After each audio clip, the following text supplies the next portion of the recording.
जय श्री कृष्ण मित्रों।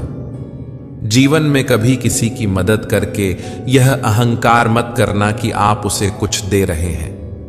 हो सकता है कि आप अपने पिछले जन्म का कर्ज चुका रहे हो।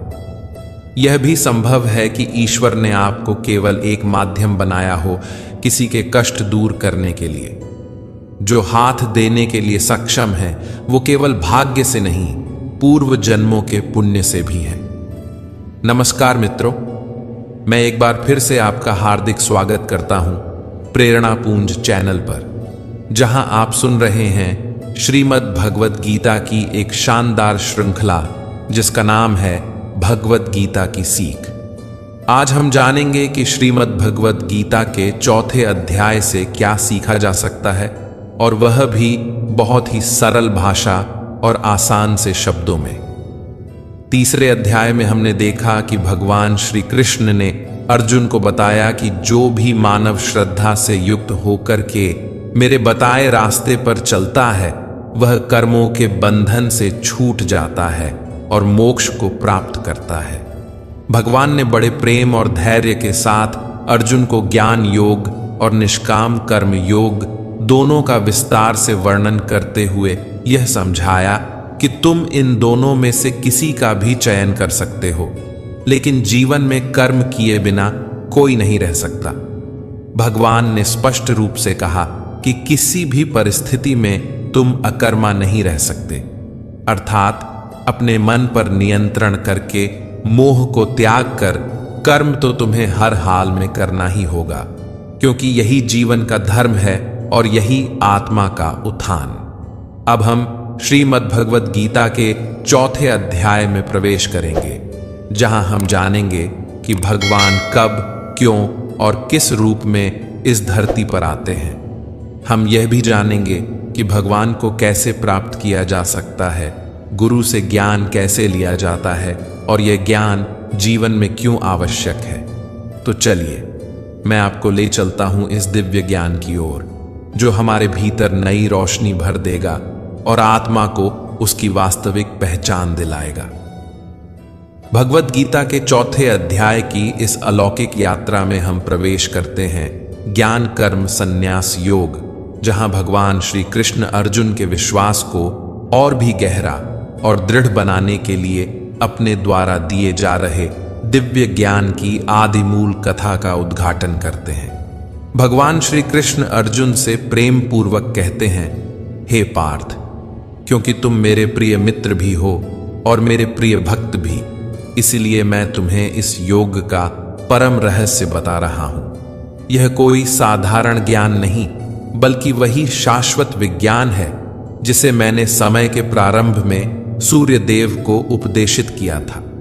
फिर वे बताते हैं कि यही दिव्य ज्ञान एक अविच्छिन्न परंपरा के रूप में आर्षियों और राजर्षियों को प्राप्त हुआ, जिन्होंने न केवल इसे आत्मसात किया बल्कि इसे अपने जीवन में पूर्णतः उतारा।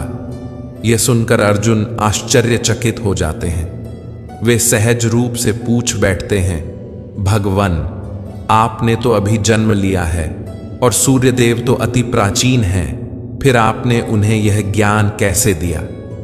भगवान श्री कृष्ण मुस्कुराते हैं और अर्जुन के इस संदेह का समाधान करते हुए अपने अवतरण के दिव्य रहस्य को प्रकट करते हैं। वे कहते हैं, हे अर्जुन, तू और मैं दोनों अनेक जन्मों से इस संसार में आते रहे हैं। फर्क बस इतना है कि तुम्हें अपने जन्मों की स्मृति नहीं है और मुझे है।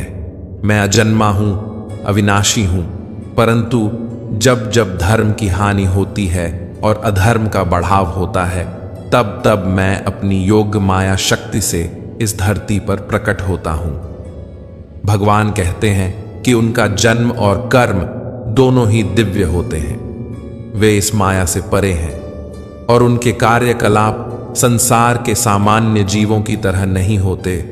और जब कोई भक्त इस रहस्य को हृदय से जान लेता है कि भगवान का जन्म, उनका अवतरण, उनका कार्य सब कुछ दिव्य है, और वह पूर्ण श्रद्धा से उनकी भक्ति में लग जाता है, तो वह उसी परम पद को प्राप्त करता है। फिर वह न कभी इस संसार में लौटता है न जन्म और मृत्यु के बंधन में पड़ता है। वे बताते हैं कि जब कर्म रूपी यज्ञ को उचित ज्ञान और शुद्ध भावना के साथ अर्पित किया जाता है तो उसका शेष भाग अमृत के समान हो जाता है, और जब कोई भक्त उस अमृत रूपी फल का पान करता है तो वह अपने भीतर की सारी अशुद्धियों से मुक्त हो जाता है। यह कोई साधारण परिणाम नहीं बल्कि आत्मा की शुद्धि का परम उपाय है। श्री कृष्ण यह भी कहते हैं कि चाहे कोई सबसे बड़ा पापी ही क्यों न हो, यदि वह इस शाश्वत ज्ञान की नाव पर सवार हो जाए तो वह भी इस भौतिक दुखों से भरे संसार रूपी सागर को पार कर सकता है। यही ज्ञान मनुष्य को अज्ञान के अंधकार से निकालकर परम सत्य की ओर ले जाता है। लेकिन यह दिव्य ज्ञान किसी भी साधारण माध्यम से नहीं प्राप्त हो सकता। भगवान श्री कृष्ण स्पष्ट करते हैं कि यह ज्ञान केवल एक सच्चे आध्यात्मिक गुरु से ही ग्रहण किया जाना चाहिए, ऐसे गुरु से जिसने स्वयं ईश्वर का साक्षात्कार किया हो, जो ज्ञान में स्थित हो और जो मार्गदर्शन के योग्य हो। गुरु के रूप में स्वयं श्री कृष्ण अर्जुन को आदेश देते हैं कि वह अपने हृदय में उत्पन्न हुए समस्त संदेहों को ज्ञान की तलवार से काट डाले। वे उसे प्रेरित करते हैं, अब उठो अर्जुन और एक सच्चे योद्धा के रूप में अपने धर्म का पालन करो, क्योंकि यही तुम्हारा कर्तव्य है। इस अध्याय के प्रारंभ में ही भगवान श्री कृष्ण प्रथम श्लोक में कहते हैं, इमं विवस्वते योगम प्रोक्तवानहम अव्ययम विवस्वान मनवे प्राह मनुरिक्ष्वाकवे ब्रवीत वट। अर्थात मैंने इस अविनाशी योग का उपदेश सूर्यदेव विवस्वान को दिया, विवस्वान ने मनु को और मनु ने इक्ष्वाकु को इसका उपदेश दिया। इस श्लोक के माध्यम से भगवान श्री कृष्ण अर्जुन को यह बताते हैं कि जो ज्ञान वह उसे दे रहे हैं वह कोई नया या मनगढ़ंत नहीं है, बल्कि यह वही शाश्वत और दिव्य ज्ञान है जो आदि काल से एक पवित्र परंपरा के माध्यम से चलता आ रहा है। वे इस प्रकार इस ज्ञान की विश्वसनीयता, गहराई और महत्व को स्थापित करते हैं।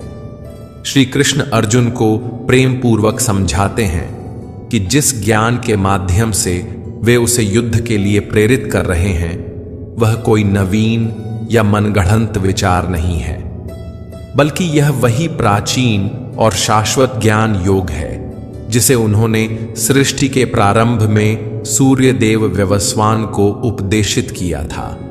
सूर्यदेव ने इस ज्ञान को प्रथम मानव मनु को सौंपा और मनु ने आगे चलकर इसे सूर्यवंश के प्रथम राजा इक्ष्वाकु को बताया। श्री कृष्ण अर्जुन को यह भी बताते हैं कि इस भौतिक जगत की प्रकृति ही ऐसी है कि समय के साथ यह पवित्र ज्ञान परंपरा क्षीण हो गई और धीरे धीरे विलुप्त होती चली गई।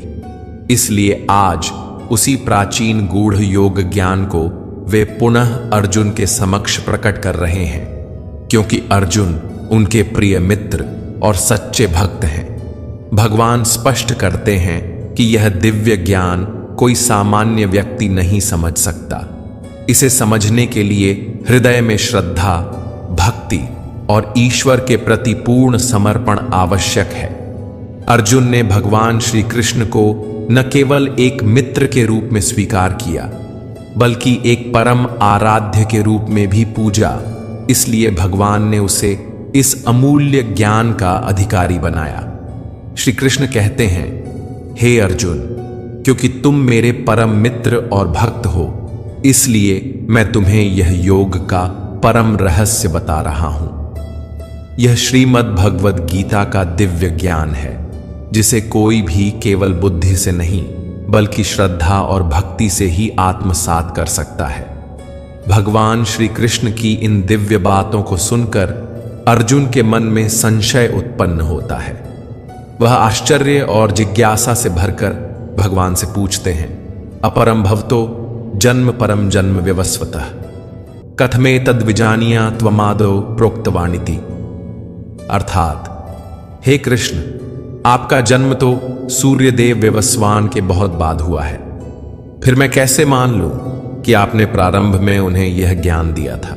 अर्जुन इस बात से चिंतित और भ्रमित हो जाते हैं कि श्री कृष्ण, जो इस समय उनके समक्ष एक मानव रूप में उपस्थित हैं, वे कैसे सृष्टि के प्रारंभ में उत्पन्न हुए सूर्य देवता को यह शाश्वत ज्ञान दे सकते हैं। उन्हें श्री कृष्ण के कथनों में घटनाओं की असंगति प्रतीत होती है, क्योंकि सूर्य देव का अस्तित्व तो सृष्टि के आदिकाल से ही माना जाता है, जबकि श्री कृष्ण का जन्म तो अभी हाल ही में वासुदेव और देवकी के पुत्र के रूप में हुआ है। अर्जुन का यह संशय स्वाभाविक है, क्योंकि वह श्री कृष्ण को अभी तक केवल एक मित्र, एक सारथी और एक महापुरुष के रूप में ही देख रहे थे। परंतु जब श्री कृष्ण ने स्वयं को उस प्राचीन ज्ञान परंपरा का स्रोत बताया, तो अर्जुन उसे सत्यापित करना चाहते हैं। तब श्री कृष्ण अत्यंत गंभीरता और करुणा के साथ अर्जुन से कहते हैं, बहूनि में व्यतीतानि जन्मानि तव चार्जुन, तान्यहम वेद सर्वाणि न त्वं वेत्थ परंतप। हे अर्जुन, तुम्हारे और मेरे अनेकों जन्म हो चुके हैं। फर्क बस इतना है कि तुम्हें उन जन्मों का स्मरण नहीं है, लेकिन मुझे सब याद है। यहां भगवान श्री कृष्ण अपने दिव्य स्वरूप का रहस्य प्रकट करते हैं। वे स्पष्ट करते हैं कि भले ही वे इस संसार में मानव रूप में उपस्थित हों, लेकिन उन्हें सामान्य मनुष्य की तरह नहीं देखा जाना चाहिए। वे अजन्मा, अविनाशी और सर्वज्ञ हैं।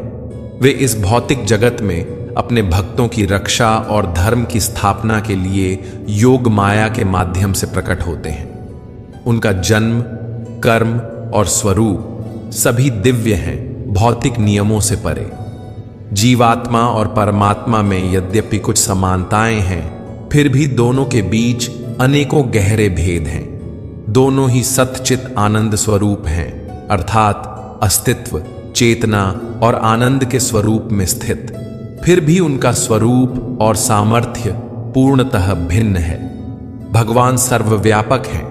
वे संपूर्ण ब्रह्मांड में व्याप्त हैं, हर कण में, हर जीव में, जबकि आत्मा केवल एक सीमित शरीर के भीतर विद्यमान रहती है।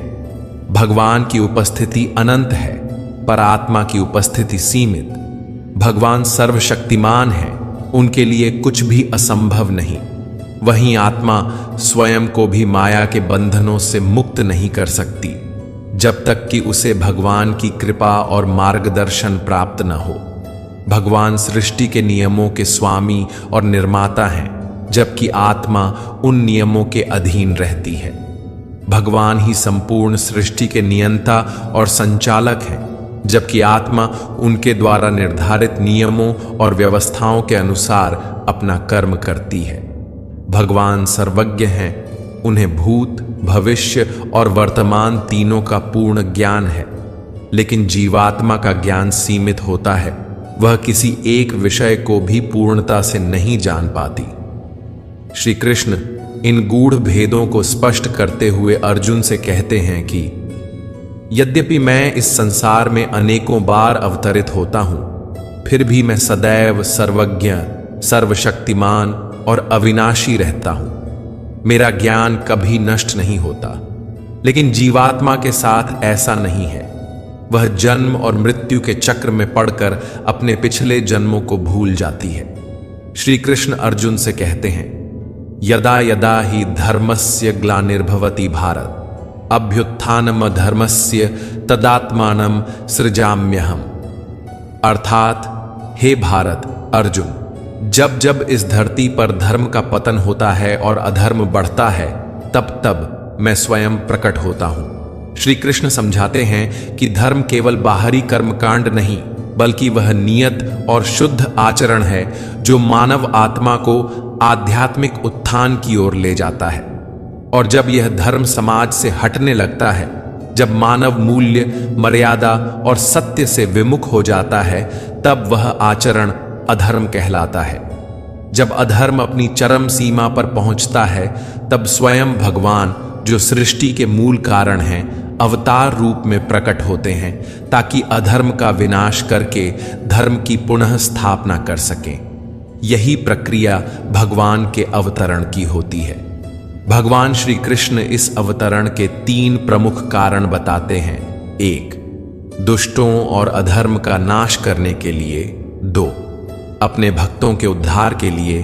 3, धर्म की पुनर्स्थापना करने के लिए। श्री कृष्ण यह भी कहते हैं कि जिस प्रकार कोई भक्त मुझसे प्रेम करता है, उसी प्रकार मैं भी उससे प्रेम करता हूं। जिस भाव से लोग मेरी शरण ग्रहण करते हैं, मैं भी उसी भाव के अनुसार उन्हें फल देता हूं। इस कथन से भगवान यह स्पष्ट करते हैं कि उनकी कृपा और उत्तरदायित्व समान रूप से सभी पर निर्भर करता है। न कोई बड़ा न कोई छोटा, बस श्रद्धा और भक्ति ही वास्तविक संबंध का आधार है। इसके साथ ही भगवान यह भी बताते हैं कि मनुष्यों के गुणों और कर्मों के अनुसार उन्होंने 4 वर्णों की रचना की है। यह सामाजिक व्यवस्था है जो आत्मा के स्वभाव और कर्तव्यों के आधार पर बनी है। लेकिन श्री कृष्ण स्पष्ट करते हैं कि यद्यपि मैं इस समूची व्यवस्था का रचयिता हूं, फिर भी मैं अकर्ता हूं और अविनाशी हूं, क्योंकि मैं उसमें लिप्त नहीं होता। भगवान श्री कृष्ण अर्जुन से कहते हैं, मैंने भले ही इस संपूर्ण सृष्टि की रचना की है, फिर भी मैं यह अहंकार नहीं करता कि यह सब मैंने किया है। यही भाव मनुष्य के लिए भी आवश्यक है। कर्म करते समय यह भावना नहीं होनी चाहिए कि मैं कर रहा हूं, बल्कि यह समझना चाहिए कि सब ईश्वर की प्रेरणा से ही हो रहा है। जो मनुष्य फल की आशा और सुख दुख की भावना से परे होकर निष्काम भाव से कर्म करता है, वही वास्तव में श्रेष्ठ है। जिस व्यक्ति को अपने शरीर का घमंड नहीं होता, जो अपनी इंद्रियों और मन को वश में रखता है, वह मनुष्यों में सबसे ऊंचा और श्रेष्ठ माना जाता है। भगवान अर्जुन से कहते हैं, हे अर्जुन, जो व्यक्ति इस धरती पर भी प्रसन्न नहीं रह पाता, वह परलोक में भी सुखी नहीं रह सकता। इसलिए हर मनुष्य को चाहिए कि वह अपने जीवन में सच्चे गुरु को पहचाने, अपने इंद्रियों पर नियंत्रण रखे, लालच और मोह का त्याग करे और गुरु की सेवा में रहकर उस दिव्य ज्ञान को प्राप्त करे जो आत्मा को अज्ञानता से मुक्त करता है। भगवान उदाहरण देते हैं, जिस प्रकार अग्नि सूखी लकड़ियों को भस्म कर देती है, उसी प्रकार गुरु से प्राप्त किया हुआ ज्ञान मनुष्य के भीतर के सारे अज्ञान को जला देता है। जो मनुष्य निरंतर कर्म करता है और पूरे श्रद्धा भाव से मुझ में लीन रहता है, वही अंततः मुझे प्राप्त कर पाता है।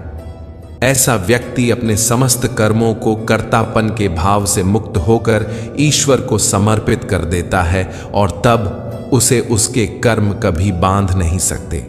इसलिए हे अर्जुन, तू भी इस दिव्य ज्ञान को अपने हृदय में धारणा कर, यह समझ कि वास्तव में तू कुछ नहीं कर रहा, सब कुछ मैं ही कर रहा हूं। अतः जो अज्ञानवश तुम्हारे मन में संदेह उत्पन्न हुए हैं, उन्हें ज्ञान रूपी तलवार से काट दो और पूर्ण विश्वास और समर्पण के साथ अपने धर्म का पालन करो, क्योंकि यही मार्ग तुम्हें मुझ तक ले जाएगा।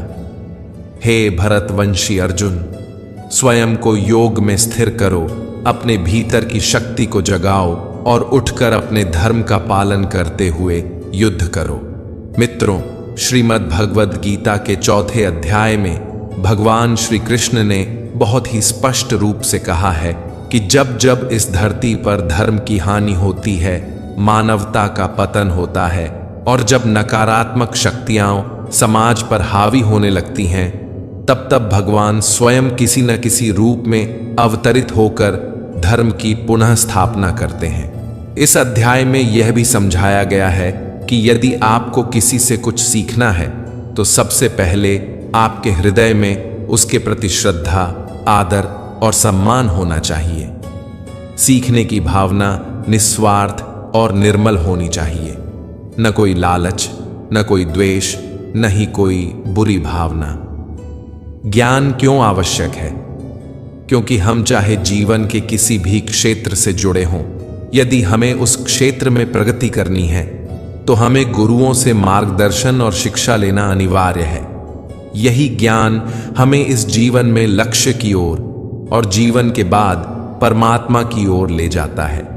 साथियों, आशा है कि श्रीमद् भगवद गीता के 4थे अध्याय की यह सरल व्याख्या आपको अवश्य पसंद आई होगी। आपने इस अध्याय से क्या सीखा? कृपया हमें कमेंट के माध्यम से जरूर बताएं। यदि इस वीडियो में मुझसे कोई त्रुटि रह गई हो तो मैं विनम्रतापूर्वक क्षमा प्रार्थी हूं। इस वीडियो को लाइक और शेयर जरूर करें और चैनल को सब्सक्राइब करके घंटी का बटन दबाना ना भूलें, ताकि हमारी आने वाली प्रेरणादायक और ज्ञानवर्धक वीडियोस की जानकारी आपको समय पर मिलती रहे। अब हम जल्द ही मिलेंगे श्रीमद् भगवद गीता के 5वें अध्याय की ऐसी ही सरल और भावनाओं से भरपूर व्याख्या के साथ। तब तक के लिए स्वस्थ रहें, प्रसन्न रहें और आत्मा को जागृत रखें। जय श्री राधे कृष्ण। राधे राधे।